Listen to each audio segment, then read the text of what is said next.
Hello, amazing humans. Oh my God, I know some of you. How is everybody today? Yeah? Feeling good? All right. How's South by Southwest been treating you? Good? I just got in last night at midnight, so I haven't crawled the walk yet. You guys will have to tell me what I need to see.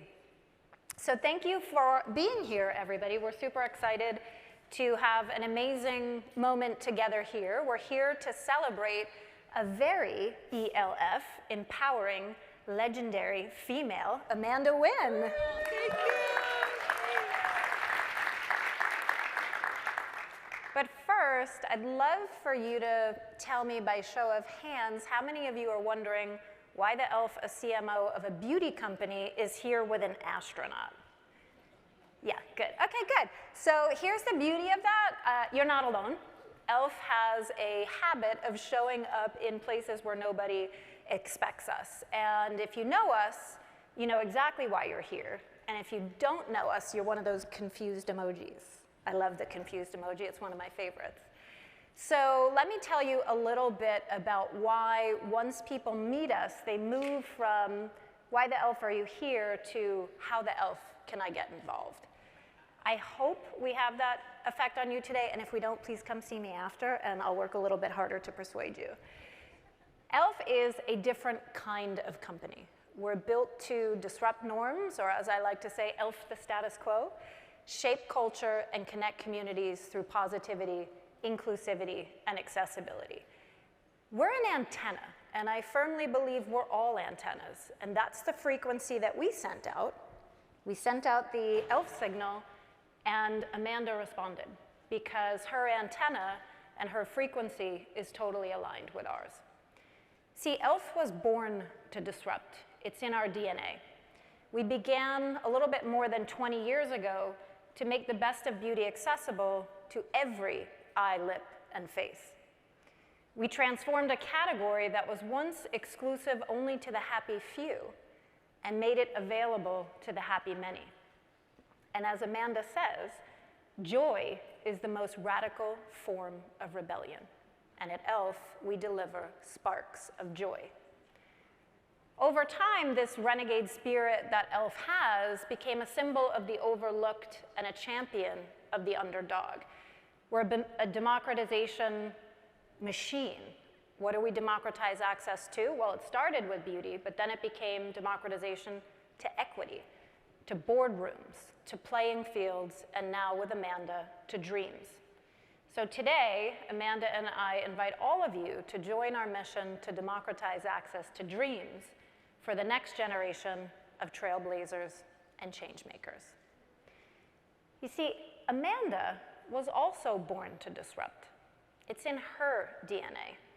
She's not only rewritten laws to support sexual assault victims, she's also rewritten her own story to be a hero, not a victim. This exceptional human that sits next to me right now is the product of immigrant parents from Vietnam, a scientist, a sexual assault survivor, an astronaut, and a dreamer. And if I didn't know her personally, I would never imagine somebody like that could exist. And here she is in the flesh. So I'm going to ask for a little audience participation here for a round of applause for each and every one of Amanda's multi-hyphenate titles, because it is so rare to have these many things said about you in one sentence. So let's start with a social entrepreneur. Round of applause for that. And you can clap louder for the ones that resonate most with you. A civil rights activist. And I'm sure we can all agree we need that now more than ever. The founder and CEO of Rise. Ready for this one? A Nobel Peace Prize nominee.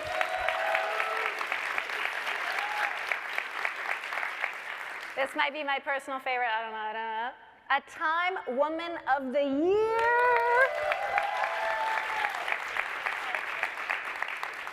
Anna, are you ready for this? I don't think you're ready. Are you ready? Are you ready for this one?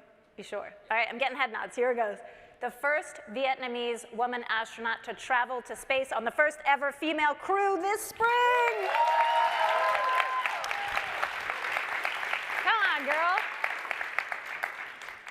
In the words of Amanda, impossible is just an opinion. And Amanda not only lives those words, she inspires them in others, including me. All right, so when you know all that about a person, you're like, okay, I gotta get under the hood. I need to know a little bit more, like what needs to be true to make that kind of stuff possible?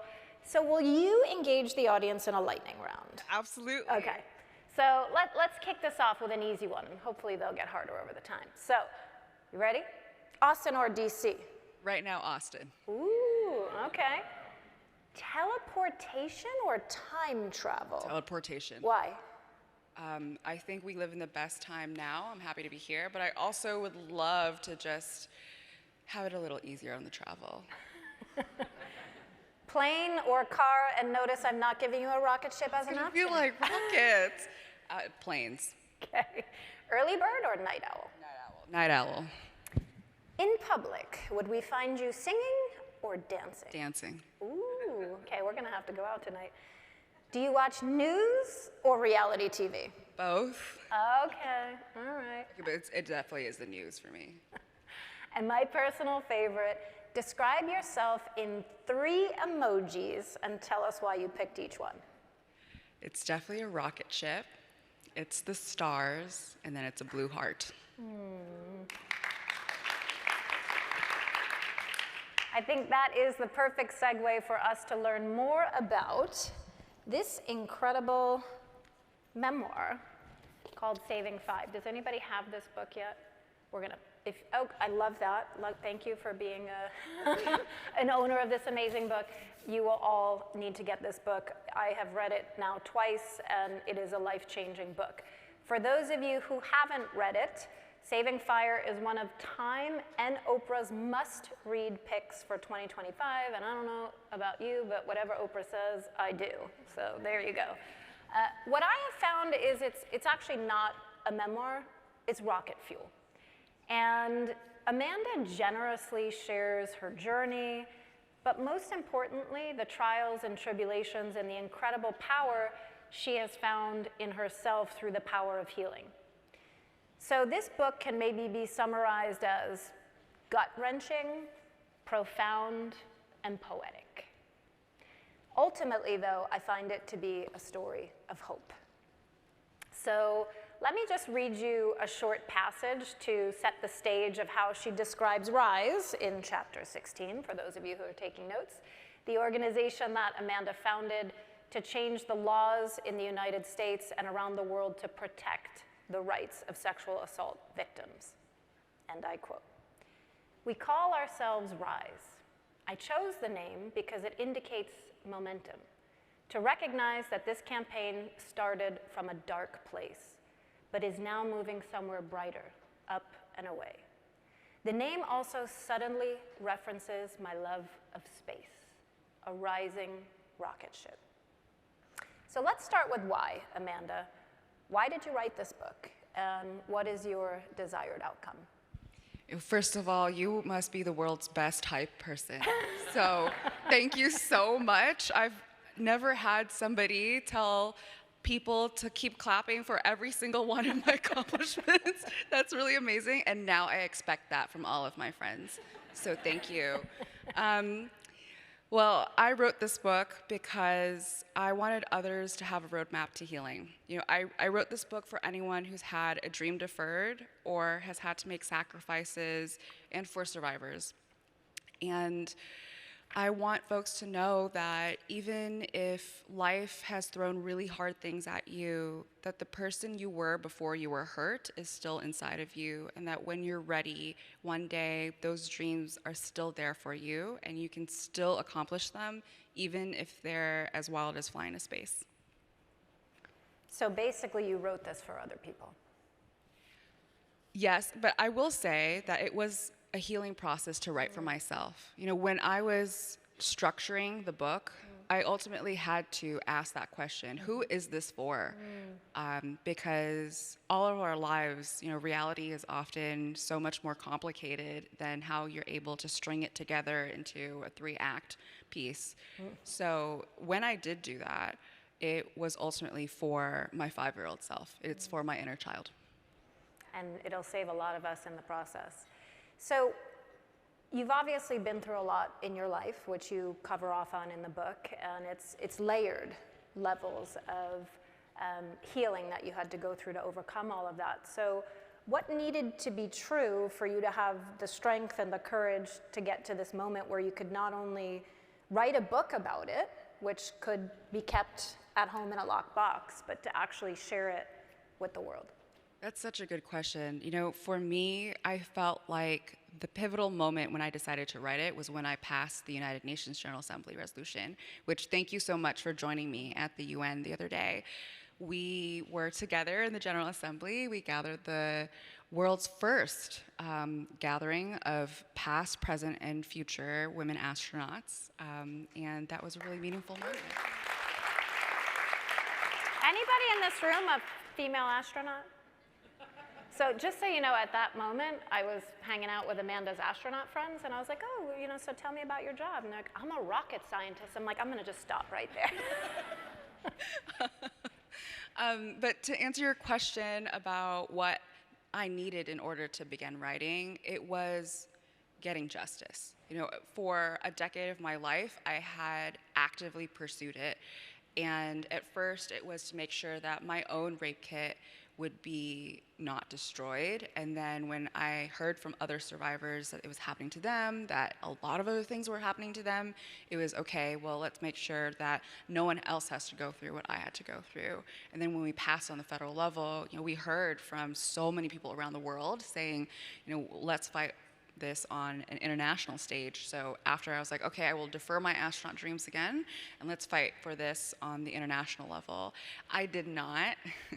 I think perhaps naively, but also it helped, okay? It took me 6-7 months to pass in the United States Congress.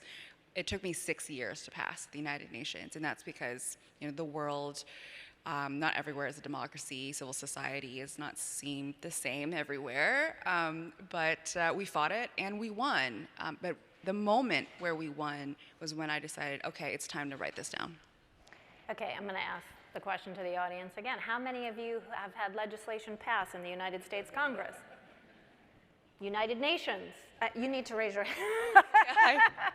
Yes. I mean, it is wildly inspiring. So the title of the book is Saving Five, and I'd love for you to share with the audience, what does that mean to you both literally and personally? Yeah, the book is split into two different storylines. The first one is a traditional memoir. It's from the assault to how I passed my first law. And I wrote it as also a guide to how to pass a law, because I had to learn along the way. The second part of the book is in magical realism, in surrealism. So I go into my memory and I meet the past versions of myself, the 5-year-old, the 15-year-old, the 22-year-old, and 5 gets sick. So we have to save 5, which is where the title comes from. And in order to save 5, we have to go through the stages of grief. Each realm, so that's denial, anger, bargaining, depression, acceptance, has a realm keeper. And in order to advance to the next realm, we must pass a test, which is to trade a memory of ours in accordance to a question that they ask. So first of all, I wrote the book I wanted to read, and I love adventure books. So in my proposal, when they were like, what are your comparable books? And I was like, Project Hail Mary. They were like, what? But I, of course, Chanel Miller, know my name. You know, like, I wanted to have a story that not only could tell mine, but also give people a window into my mind and soul. It feels like my heart exists outside of my chest in thousands of copies now, because I do think that books, stories are empathy machines, and my hope is that when somebody opens these pages, they'll find some help for their own healing journey too. So in the book, there are a lot of lines that stop time for me. And I don't know if that happens to you when you read a book, but you know, somebody composes They put 5 words together to compose a sentence, and you're like, how did you do that? How could you stop time with 5 words like that? And I found that actually happening a lot in the book. I had to hold myself back from keeping notes all over the place. But one line I'm gonna read to everybody, because it stopped time for me, is time blurs. The hours tangle themselves together like dirty laundry waiting to get clean. Just chew on that for a second. I'm going to read that again because it's that profound. Time blurs. The hours tangle themselves together like dirty laundry waiting to get clean. Saving 5 has the unique format of blurring time between the different ages and maturities of Amanda, as she explained with the 33-year-old Amanda sitting here today. And she writes in the book, there are only 2 people you need to make proud of in your life. 5-year-old you and 80-year-old you. So I'd love to hear from you. What do you want 5-year-old you and 80-year-old you to take away from this book? Yeah, and thank you so much for that. You know, I know or have recently discovered that authors can see what readers highlight in their ebooks. And so I'm so excited to see what lines resonate to people. And I know that that line that you have read comes from, I think, chapter 6, which is How to Survive in the Immediate Aftermath of Rape, a guide. And just to give context to it, so in that chapter, I describe how I took my first steps after the hospital, and I went back to the dorm room where the assault happened, and I didn't know who to talk to. And for me, you know, so oftentimes in movies, you see heroes doing these big, grand things, but to me in that moment, my hero was a friend of mine that I called on who helped me do laundry. And it was the simple act of being able to be there with me that I remember forever. And so that's where that line comes from, and thank you so much for that. My 5-year-old and my 80-year-old would be most proud if I lived my life truthfully, to live authentically. And I think that is a great journey that each one of us take in our lives, which is how do we find out who we are, what our purpose is, and live our lives to the best of who we want to be. So for me, it is that, living out loud. Do you find yourself on a path to becoming more and more yourself as you go through this process of healing? Yeah, 100%. You know, actually, I will say that when I gave my book to my therapist, she said, "That's so nice of you to write about a journey that you haven't taken yet." Which is savage. But I aspire. So I think it's such a unique blurring of time between the characters and the different versions of you. Why did you want to tell the story that way? Because it's really something pretty disruptive if we go back to you as a born disruptor. It's half traditional memoir, half what you call magical realism. I'd love to understand the process for you to get to that type of book and style. Yeah, well, I think that there's so much that we can explore about our own selves when we take the time to appreciate and reflect about things that already exist in us. So, you know, I think that, for instance, metaphors, euphemisms, all of these different literary ways that people have forever been able to tell stories, that those devices help us get to a point, right? Express a point, and perhaps contrast it in a way that would get people to understand the feeling of what we went through, maybe more effectively than just receipts, which I literally do have in the book. You know, in the traditional memoir section, it's a parallel storyline, so the chapters intertwine. I literally put primary sources in it so that people understand what I was going through. But I wrote this landscape one for me to be able to explore the complexities of speaking to myself at these different ages, because each age has something to teach us. I also wanted to encourage readers to have that conversation with themselves. So as you are reading it, I hope that you also think, what would you say to your 5-year-old self? What would your teenage self say to you now? Have you accomplished what it is that their dreams were? Yes or no? And I think that the answers we find from asking ourselves that will surprise us. So I'm going to read another paragraph from Saving 5 that particularly resonated with me, and I quote, "The pen in my hand ignites into a torch for this journey into the abyss of my memory, flickering at the edges of my darkness. With every step I take, the past echoes. My stomach churns, knowing what I must do, find, confront, and translate the whispers of my ghosts. Suddenly, there she is. Through the haze, she arrives, the facsimile of my yesteryear. At 5 years old, at 15 years old, at 22 years old, we sit together." Tell us about this moment of 5-year-old you, 15-year-old you, and 22-year-old you sitting together. What does that look like? What does that conversation feel like? Just paint that picture for us and share what's happening with each of them. I love this. Thanks for choosing these passages. It's so fascinating, as a writer, to see what resonates with people. Well, I hope as you have read that and people hear it, that people can also imagine in their own minds what it would be like for you to sit with your 5-year-old, 15-year-old, and 22-year-old versions of yourself. I mean, 22 I chose because that's when the assault happened, so it's very pivotal for me. It's when I became an activist, but whatever age you choose. For me, it was really about honoring all parts of myself.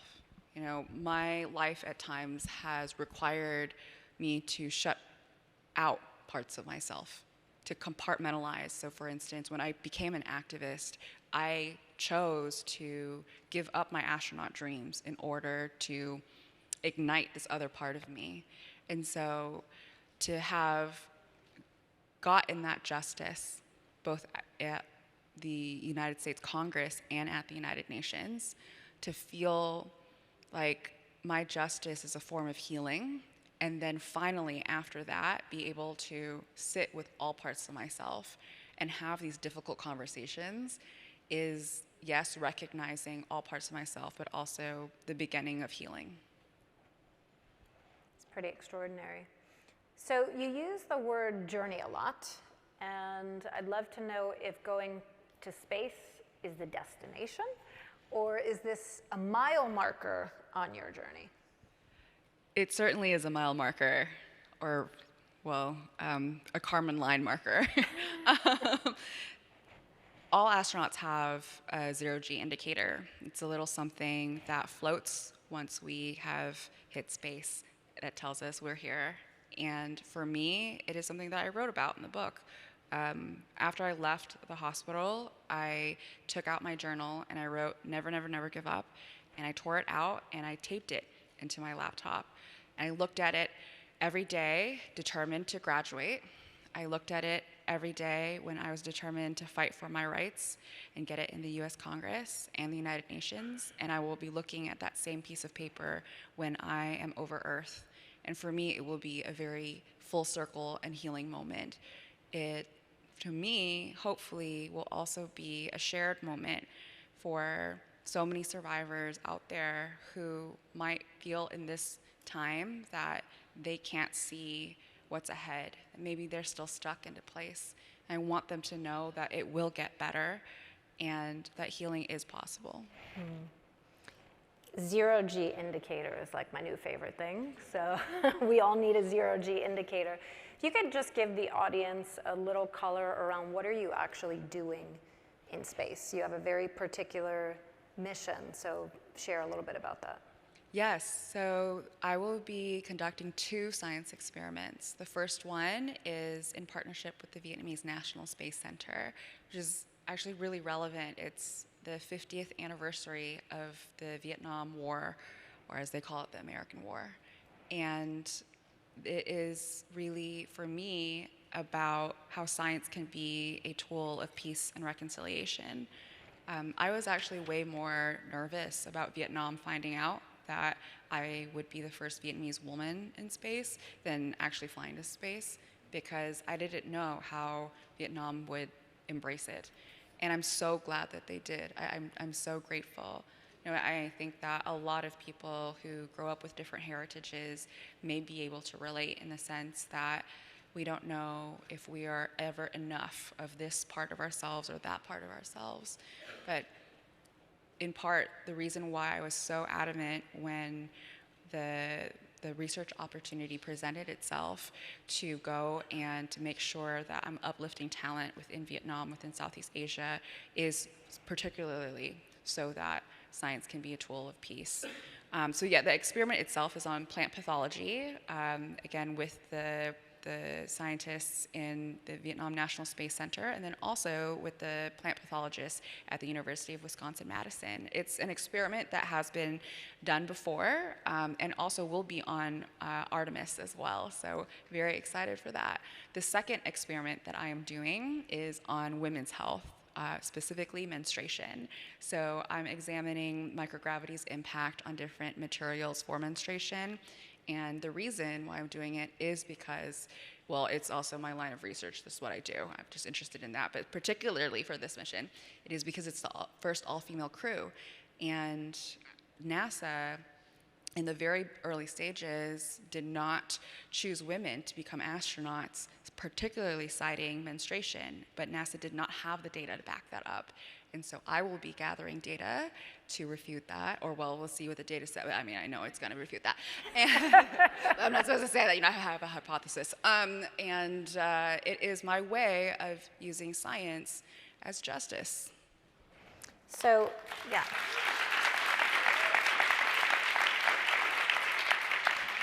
Just to stick on this for a minute, because you are obviously a beacon of peace, reconciliation, and I'm really curious, when you were younger, did your 5-year-old self know that science was going to be your tool to be able to get there?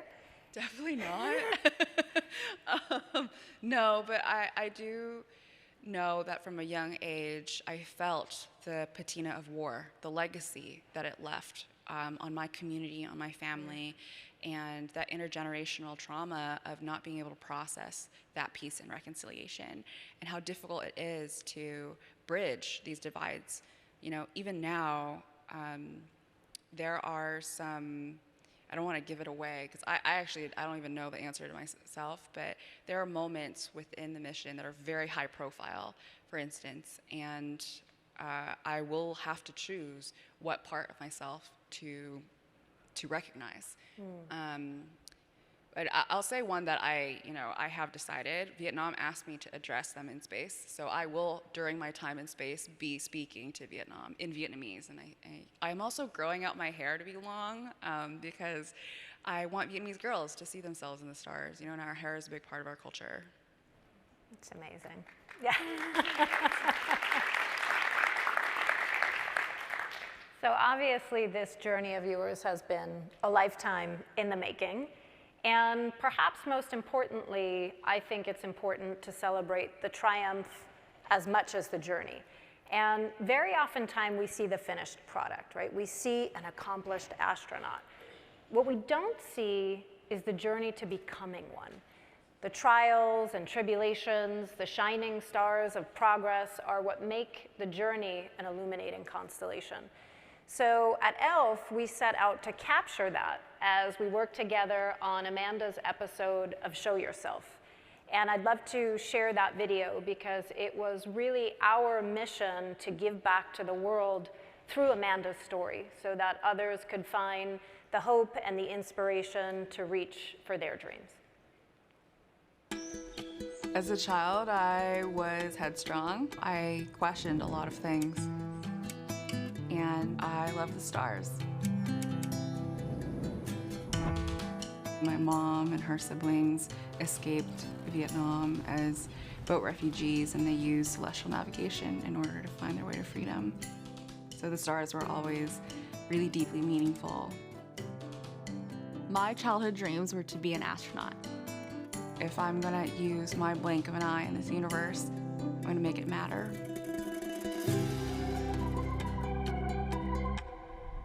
I got into college to study astrophysics, but my astronaut dreams were put on hold when I was raped during my last semester. And I was outraged when I discovered that my rape kit could be destroyed by the government at 6 months. And the more that I tried to find out where the DNA from my body was taken, the more I found out how broken the criminal justice system was. And when I spoke up about my story, so many other survivors reached out. Similar things had happened to them. They said their evidence was destroyed. That's the moment I decided, all right, the story is not mine alone, and I have a choice. I can accept this injustice or rewrite the law. Yeah, so I rewrote it. This process has made me feel an incredible amount of agency. I drafted and passed the Sexual Assault Survivor Bill of Rights through the United States Congress and through the United Nations. So many people told us that it was impossible to pass any legislation through a hyper-partisan gridlock Congress, but impossible is just an opinion. It felt like a curse was breaking. This weight that had been on me had lifted. There are very few activists that in their lifetime put out an idea and then are able to go back to who they were before they were hurt. And now I get to fulfill that promise. I'm going to be the first Vietnamese woman and the first Southeast Asian woman to go to space, and I'm really proud of that heritage. And so when I look out at Earth, I will be sobbing. For me, what's important is holding open the door so that a lot more people can experience this too. Welcome to What's in an Astronaut's Closet. Showing myself means being authentic. It means showing everything. My story, my heritage, my pain, but also my joy. I think joy is the most radical form of rebellion, and so I will be joyful. A red lip to me makes me feel confident, bold, and myself. And I put on a red lip before I testified in front of the world. It means not only that you are in the room and that you have something to say, but it means that you are there for yourself. I want everyone to know that you can stand up for what you believe in and also still achieve your dreams, no matter who you are or where you're from.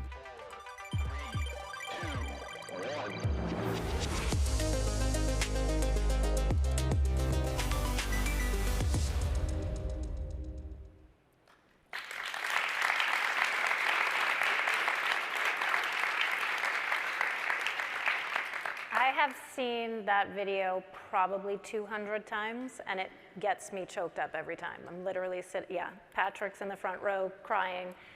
It's just so exceptional. You know, a couple of the things in there about holding the door open for others to experience it too is so magical what you're doing, because it is this parallel path of your own journey to healing, but using that journey for others. You know, we often say we have two hands, one for giving and one for receiving, and what's really most incredible about you is your ability to do both. So I really appreciate you. You use the word and the phrase that I've now made part of my vernacular, which is joy is the most radical form of rebellion. And it really sticks with me because it is a complete redefinition of the idea of joy. So I'd love to know, how do you find joy now? Yeah, and thank you so much. I think that often our joy sometimes gets categorized as frivolous. You know, it is in direct opposition to serious things, right? But in fact, joy is a fundamental part of the human experience. And in a world where there are systems that are stacked against certain groups, joy then does become an act of rebellion. For me, that has really changed throughout the time. You know, I think the greatest form of joy is being able to honor the person that I was before I was hurt. And so to fly to space is my joy. But also it could be like a good slice of cake. So, you know, space cake, same. Is space cake still the stuff we got when we went to the Hayden Planetarium when we were little? Ice cream, actually. Okay, you know, remember freeze-dried stuff. Did they make any advancements on that front? You know, I actually have been looking at the Taikonauts because I'm sure their food is good. So So you've had the victims' rights bills passed in the US Congress and the United Nations, as we talked about before, and you're this close to space. In what way would 80-year-old Amanda want you to change the world next? Well, she probably would want me to sleep. So I'm excited about that after I return to Earth. I do have other things that I want to fight for. The main thing is universal jurisdiction for rape survivors. So our United Nations General Assembly resolution did have the world vote by consensus, but the next step is a legally binding treaty. There are very few civil society activists that have managed to have a legally binding treaty happen, basically because it is like a wild, wild west in terms of international law. But for me, it is about making sure that justice doesn't depend on geography. And, you know, I have found in my activism journey that we should target the decision makers, because those are the people who, well, can help us to get our rights. So at the United Nations, at the international level, unfortunately, it's not the ambassador that's there. You know, the ambassador really is the equivalent to the district director in the US Congress level. So for us, it's about getting to the heads of states. And it is difficult to get to a president, a prime minister, you know, a royal person. So what I've found is that what is the shiny things that will allow them to come and listen to our stories, because each decision maker has literally the world's issues that's competing for time. And what I have learned is that people echo what you're passionate about. So if you are passionate about art, fashion, then some of them will be passionate about that, and you can find common ground there. And if you're passionate about space, then some of them will want to go and see a rocket launch. And a large part of my journey to space is also knowing that the moment I land, the world's eyes are going to be there. And so how am I going to use that time? I'm using that time to represent my community as the first Vietnamese Southeast Asian woman, but I'm also there to represent survivors and to push for that justice. Do you feel that, or do you see in your foundation that there's more activity now with the macro environment and a bit of the shift that we're seeing after progress has been made for quite some time? There is a lot of sentiment out there that we're taking some steps backwards. What are you seeing in Rise and in the foundation and in the things that perhaps are being asked of you by the broader community? Yeah, I will say that I have an immense amount of hope, and that's because we actually just passed our 100th law over the past 10 years. And so when I say that, it's not actually me, it's our team of organizers. And when I wake up every day, we get reports from our grassroots teams all across the United States about how they're advancing incrementally every day our rights. So over the past decade, we have passed, well, like almost 10 laws a year, and it has passed in deep red states, blue states, purple states. We continue to march on.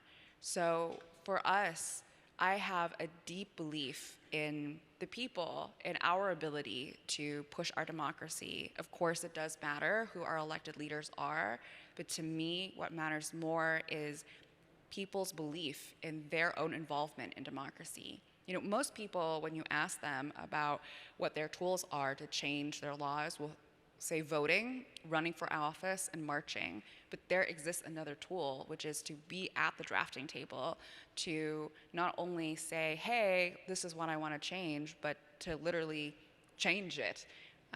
You know, it is in large part because on the state and local level, a lot of legislators don't have the capacity to listen to everyone. They don't have the resources and the staff to do so.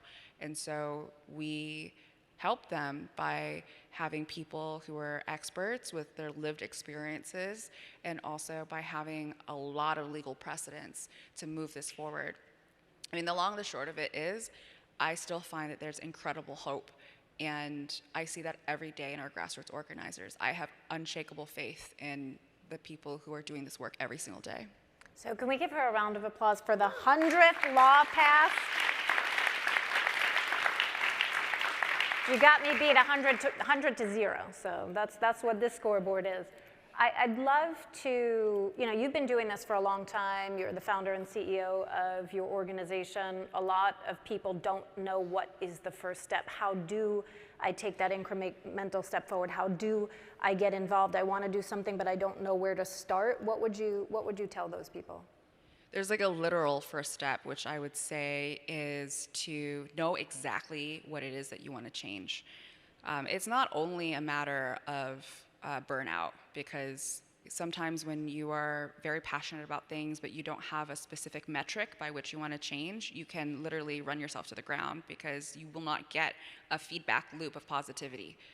So for me, it was defining, okay, well, I want to make sure that survivors have a better experience of the criminal justice system by particularly making sure that rape kits never get destroyed. And so when these laws get passed, I do feel that that is a positive feedback loop of, wow, we can actually make change, right? So like to define exactly what success is has been very helpful. But I would say like mentally, the first step is actually believing that you can. It's still having faith in democracy and more importantly in yourself and your voice. I know that sounds like, very vague, but it is actually the first step, which is perhaps having righteous indignation at the fact that these politicians serve us. For me, these hallowed hallways, when I stood in the same place as Dr. Ford testifying in the judiciary, or when I stood at the United Nations to testify, yes, there were prime ministers, but to me, they are supposed to listen to us. So at times I did scream, but it was like strategic screaming, and that's what activism is. Strategic screaming. I'm also taking that back to the office. And I'm going to say Amanda said I can do so. Sorry in advance. There are so many parallels here between what you're mapping out for what you were able to do to move legislation, and whether it's through the Congress or the UN, and what we can all do in our everyday lives, no matter what our jobs are. And one of them that sticks out for me is when you talked about incremental advancement. So many people think they've got to get to the finish line first. I've decided what I want to do and I need to get to the finish line, which is why I have a really strong bend towards celebrating progress with a capital P. Because the finish line is really far away and it's incredibly daunting, but this focus on incremental progress is actually what gets you there. And I don't remember who said this, but I love this concept of the 1% incrementality. Wake up every day and don't say, I want to change the world, I want to cure world hunger, I want to be an astronaut to go to space. Focus on the 1%. That compounds over time, and if every day you get 1% better, think about how exceptional you'd be at the end of the year. And when I think about your journey of the 6 or 7 months that it took to pass something through Congress, and then the 6 or 7 years that it took to pass through the UN, I imagine you had to get very cozy with this word progress. Yeah. So maybe share a little bit about that. Thank you. I love that you did. I have two stories. One is a very, I wouldn't say boring, but it is, but it's so important. Perhaps my favorite time in the week is when our teams report in. It's the end of the week report. I know that sounds so bureaucratic of me, but it's actually amazing because we, every Friday, have our organizers, our state directors, report in on the status of their state. And so it'll be like, hi, Joanna, reporting in from Mississippi. This week I talked to X amount of senators and we advanced the campaign this way.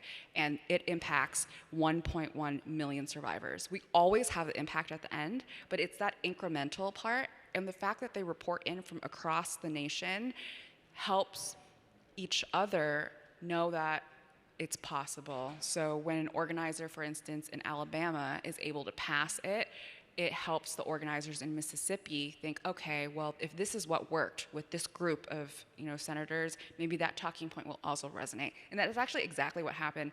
Mississippi did not move until Alabama passed. And it was because they were like, oh, okay, well, they have some kind of competition between each other, I guess. But it helped.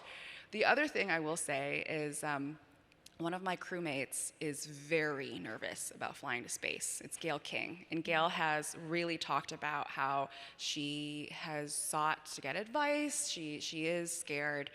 And I told Gail the story about my mom and her journey as a boat refugee. So she left in a storm, and her boat was sinking.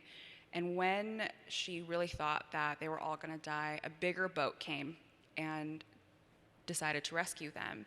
But because they were caught in a tidal wave storm, they couldn't drag her sinking refugee boat. So in the storm, they threw over one rope.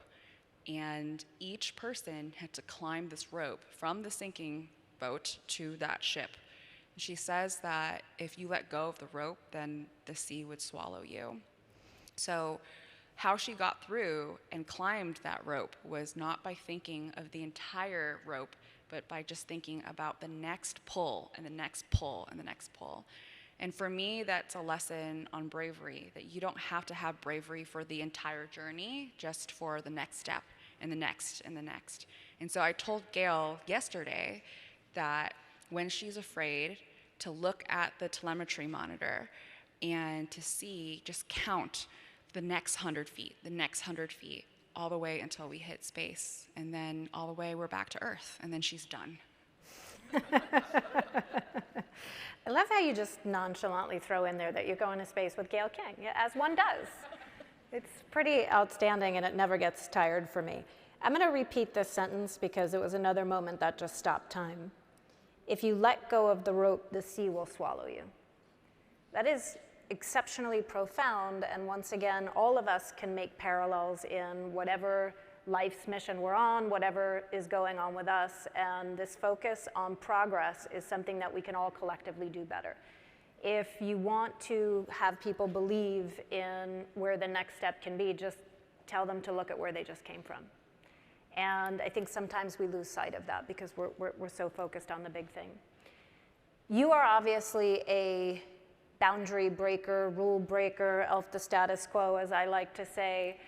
You mention in the book another line for me that stopped time that I'm going to read, and I quote, "In the cages of our mind that society has built for us." In the cages of our mind that society has built for us. It's another line I've been chewing on. It's another line I've been reflecting on. It's another line I bring into rooms and dinner conversations and lunches to have discussions about. And I'd love to understand from you, what cages do you want people most to break free from?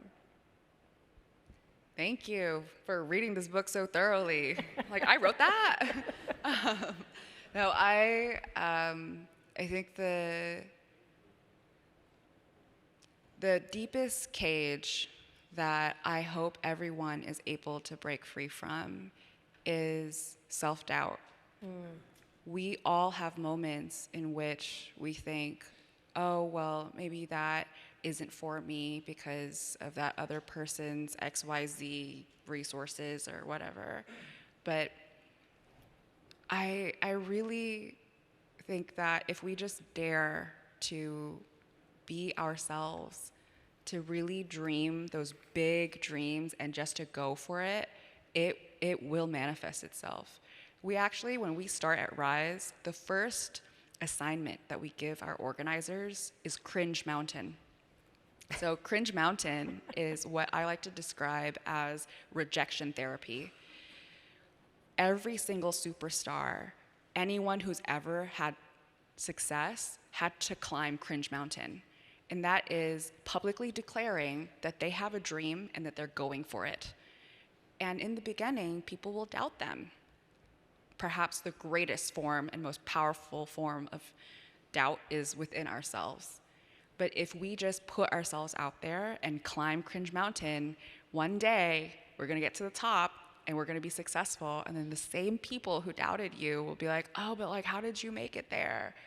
So we do ask our organizers to go and do something cringy, just to get over that rejection. You will ask senators to listen to your voices, and they might say, this is not possible. And that has been not only my story, but literally the story of every single entrepreneur out there who's ever had an idea that didn't exist before. It exists because you make it exist. And even if other people think that it's different or won't succeed, doesn't mean that it won't succeed. I really hope that, yes, although society has shaped the way that we grow up, we also have the ability to shape culture. We can choose to be the people who push culture forward in the way that we want it to be. One of the cages I'd like society to break free from is this relationship with failure. Because fundamentally, under the hood, that's what it is, right? Rejection is failure. We've created a negative association with this word failure. I think failure is beautiful. You can't become an astronaut. You can't become a C-suite executive. You can't achieve your dreams without embracing failure, failing forward, and recognizing that failure is nothing more than a stepping stone. And what self-doubt is people trying to protect themselves from falling again.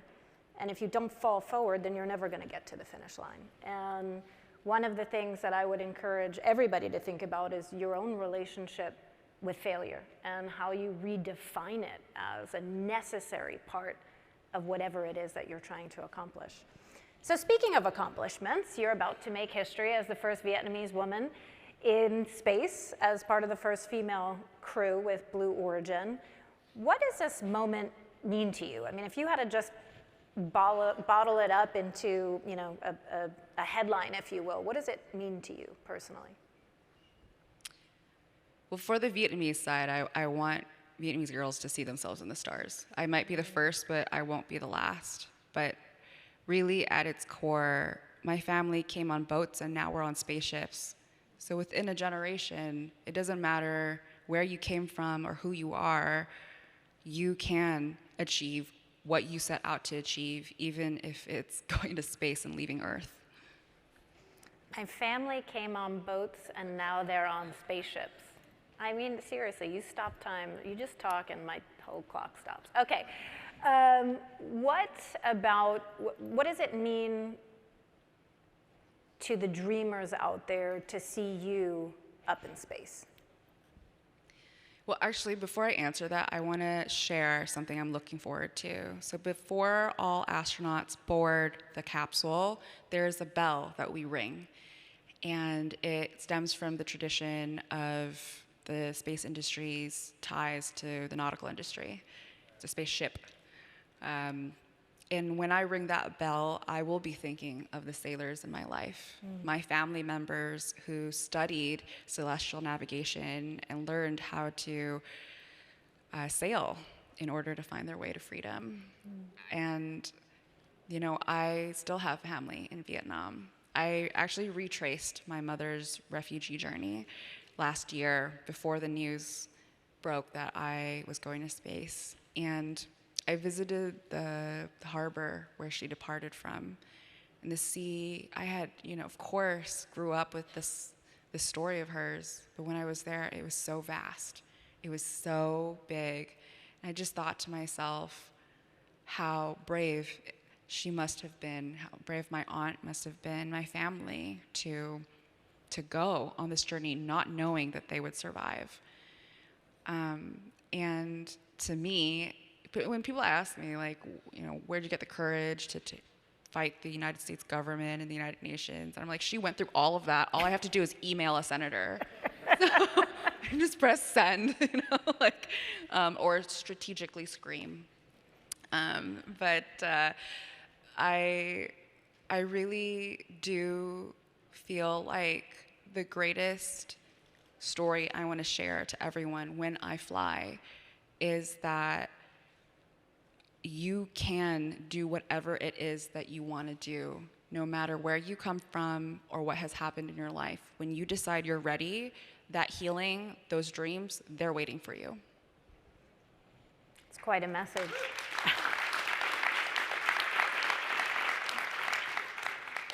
What is the message you want to be in your head when you're in space looking down at Earth, realizing one of your dreams? Well, when astronauts go, many of them report having something that's called the overview effect.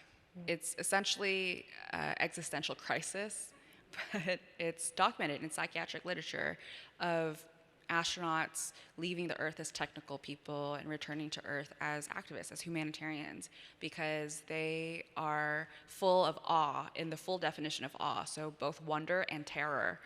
But it's seeing this planet, everything that's ever lived or died on this pale blue dot, and especially the Apollo astronauts had this overwhelming experience the most, and had very colorful language to describe wanting to drag politicians out there and say, we don't see borders in space. Why are we fighting?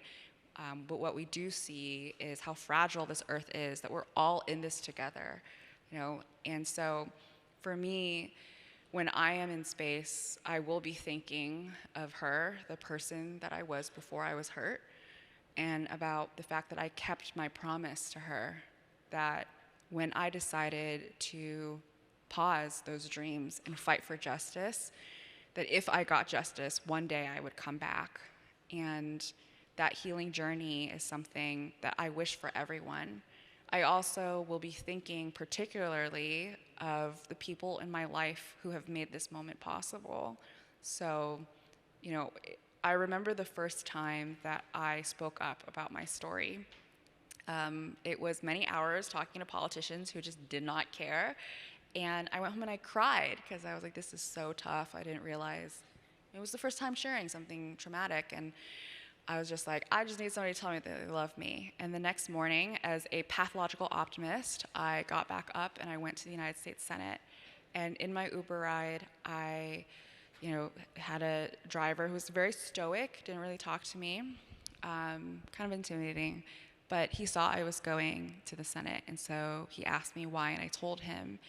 And this once intimidating man started crying. He turned to me, he said, my daughter was also raped. And what you went through, she also went through too. And at the end of the ride, he said, can I shake your hand? Thank you so much for fighting for my daughter. Has anyone told you that they love you today? I love you. And I'll never forget that, Dad. So it really tells me the same story that the overview effect tells me, which is that we're all connected together. Our story is a story of progress. And when we do something, it really does impact the world. Our lives, what has happened to us, it does matter. And if we want to speak it out, it can absolutely transform the world around us.